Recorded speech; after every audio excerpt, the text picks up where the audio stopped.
imagine? Oh, dude, my head would Yeah. explode. I I couldn't was just handle with it. him like a second ago.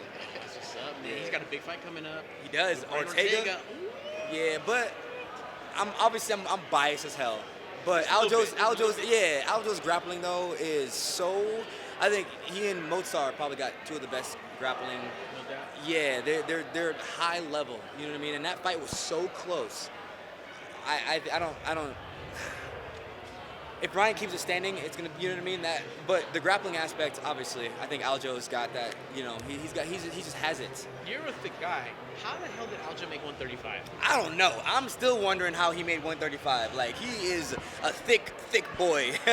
Like, his legs are like ham hocks. Yeah, putting it on people. Yeah. You just got done putting it on people. Big finish. Yeah, Talk man. to me about exercising those demons, man. Getting that W. Oh, man. You know what? It's something to be said about losing. There's so much learning that goes on with losing. What I mean by that is, when you lose the first time, your ego is still like, man, nah, I'm the best. When you lose the second time, you're like, all right, maybe I'm not the best, but maybe I can work on a little bit. When you lose the third time, you're like, all right, I gotta go to the beginning drawing board and really hammer in and lock in my mental and leave my ego at the door.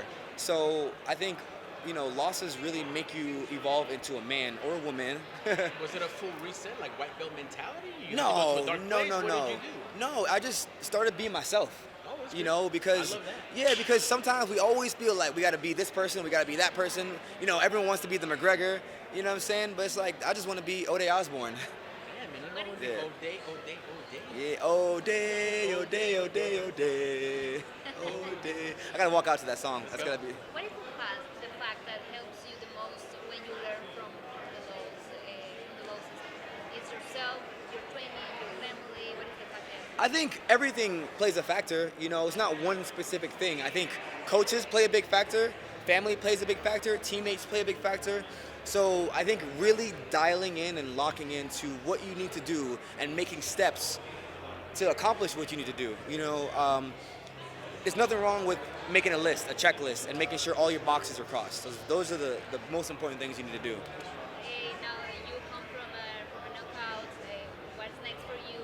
How are you working on your next fight?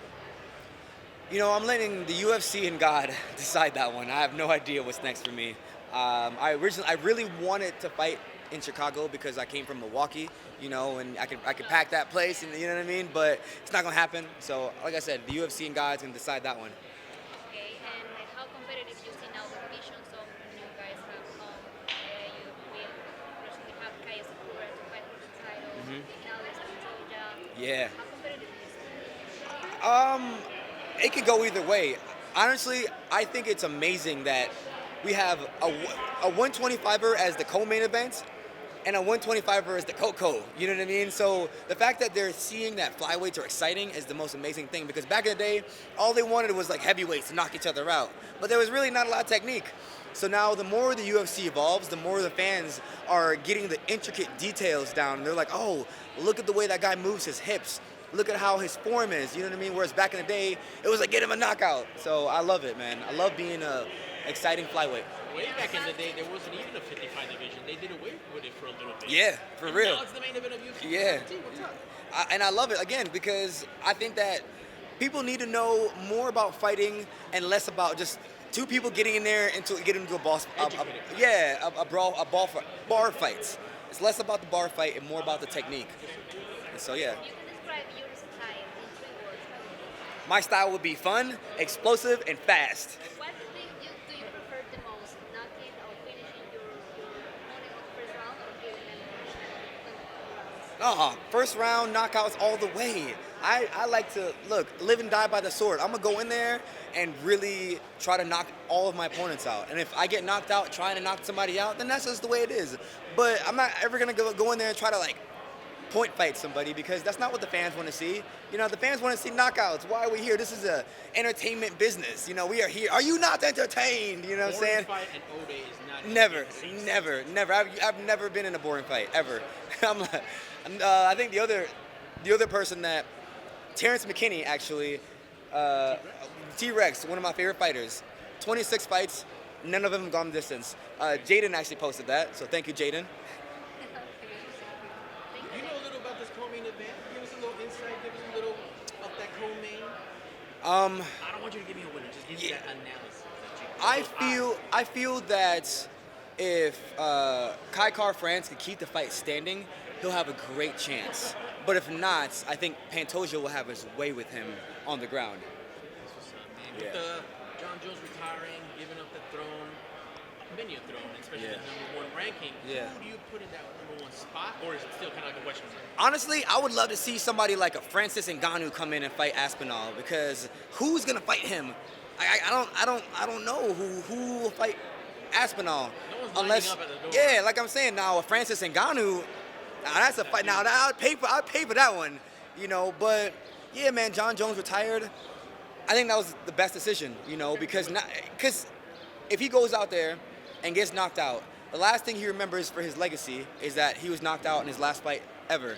Who wants that? I want my legacy to be intact. He is the pound-for-pound GOAT. Love Tom Aspinall. He's one of the greatest fighters right now in his division, but he's not John Jones right now. You know what I'm saying? At least not yet. If he keeps this up, he'll be John Jones over time. Yeah, he's got a long way to go. A long way to go. And that's the thing that fans don't understand. Fans are like, oh yeah, Tom may beat John. And yeah, Tom may beat John, but John is older, and you know what I'm saying? Tom is a young buck right now. So of course he might beat John, maybe. But John, no one did it like him. You talk about John Jones being the pound for pound GOAT. Who's the pound for pound active fighter now that John Jones has retired? Oh man, there's a guy at 125. His name is Ode Osbourne, and nah, I'm just kidding. Nah, Set the bar high, man. yeah, man. Ode Osbourne, forget that. Pound for pound, nah. I have a lot of work to do, honestly. On a scale of 1 to 10, I think I give myself a 7. You know what I'm saying? Because I need to give myself a 7. If I give myself a 10, then that means I don't have any room to grow. And I need all the room to grow. But pound for pound, right now, oh man, Volk is up there. I don't know if he's actually Islam. If Topuria beats him, he's gonna be on the next. You know what I'm saying? Because you know what? I shouldn't say that, because I shouldn't look past Charles. I shouldn't look past Charles. If Topuria beats Charles and then somehow fights Islam, I think he's pound for pound. How do you break that fight down with Ilya and Charles? How do you think it goes down? I think Ilya knocks him out, unfortunately, because Charles is like one of my favorite fighters. I love him. But, you know, he's older and his chin is a little bit, you know what I mean? Every time he gets hit, he kind of wobbles, and you can't get hit by Ilya. And Charles is not a wrestler, he's a grappler. You know what I'm saying? And the only way he gets him is if he wrestles and takes him down, which Charles isn't a wrestler.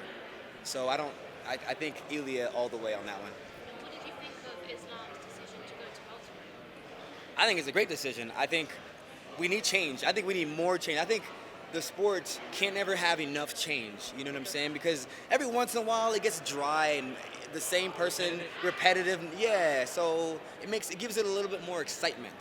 How do you think he does against Jackson and Magomedov? Who, Ilya? Yeah. No, sorry, Islam. Oh, Islam. I think if he gets him down, he beats him. If Jack keeps it standing, he beats Islam. That's how I see the fight playing. I know it's like kind of like a journeyman answer, you know what I'm saying? But that's what it is. An absolute banger on the card that just kind of snuck up on us. Roy Ball And Ben. Oh, yeah. What's wrong with that one? Yo. I can't wait, brother. I also can't wait. That's going to be a great fight. And it makes perfect sense. Okay. It makes perfect sense because Royval right now is on the come up. And Van just fought at UFC 316 and put on a brilliant performance. So he's still in shape. He's still active. But I'll tell you what, he might surprise a lot of people and beat Royval. But also, he has to watch out for that up the middle knee that Royval throws. He's really sneaky with that up the middle knee. And Van being the shorter fighter, he's got to watch that, not walk into it. So if Van can close the distance, he beats Royval. If Royval can keep the distance and use his range, he beats Van. The one thing that's good about Royval is that he strikes in numbers. He doesn't throw anything less than 3. Yes, and his cardio is great. Yes, but Van is very patient. You know, he's not gonna burn himself out. If you watch every fight, even the fight where he fought Bruno Silva, yeah, Bruno Silva, he had him beat a couple times, but he didn't burn himself. He kind of chewed his food before he swallowed. And that's dangerous, man. He had him dead to rights. Yep. But respected the OG enough. Yeah. After closing this And that's a smart fighter, man. young veteran. Yeah, that's a young vet, man. Hey, I love Van too, man. We fought on the same card together. We chopped it up at Noche. But tell me that wouldn't be a banger. Ode Osbourne versus Josh Van? Oh. If we can find him, we'll get him part two. Yeah, man. Last one, big fight that's coming up as well is Dricus du Plessis and Hamzat Chimaev. What do you make of that one? I think Dracus is the biggest test for Hamzat. You know, I think Dracus is the welterweight Marab for real. You know what I'm saying?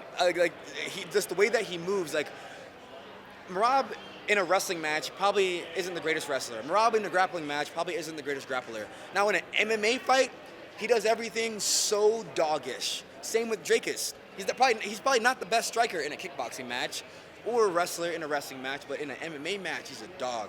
So I think this fight will solidify, is Hamzat the guy that we think he is? We don't know.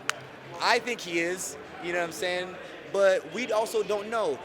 Dracus will test him, though. Dracus is a great test for him. Next month we have Dustin Poirier retiring after he faces Max Holloway. What is your best Dustin Poirier moment that you remember? Oh man, I don't remember the fighter's name right now. I'm brain farting, but he had him up against the cage and he hit him with a hook. Boom, knocked him out. Who was that? When Dustin, oh my gosh, he kept pulling. What's that? Saint Benny? Yeah, Saint Benny. That was one of the best performances ever. That's and Conor, because you come on, man. It's Conor. Conor, regardless of what you may think, is the ultimate icon of the UFC. No one did it like Conor. Nobody does. And I don't know that anyone ever will. We'll see. Everyone tries to be like Conor, but there's only one Conor. What did you make of this recent video that came out of him? I didn't see that one. I didn't see that one. Let's not go into that. Oh. Y'all trying to set me up. Y'all trying to set me up. I see. You mentioned obviously about Dustin. How do you think he does against Max Holloway? I'm torn on that one, man. I can't even. That's one of those ones where I'm like, I have no idea. I have no idea. They're both two badass fighters that go head to head and give it their all. So I have no idea how that fight's gonna play out.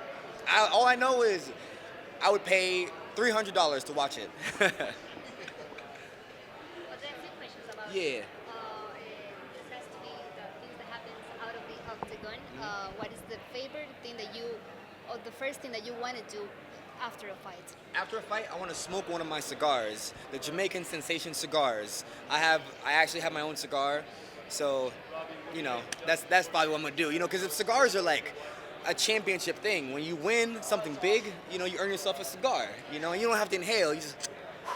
What would be the ideal arena for you to fight? The ideal arena is T-Mobile because I love fighting at home. When I was younger and fighting for the UFC, I wanted to travel all over. Now I'm like, oh man, cutting weight and traveling and all that stuff is just.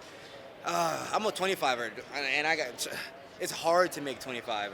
But if I fight at home, much easier. So that's the ideal arena for me. Or actually, Milwaukee, Wisconsin. Oh, Yeah. thinking about all those. Yeah, Milwaukee, Wisconsin is the ideal arena for me. Yep.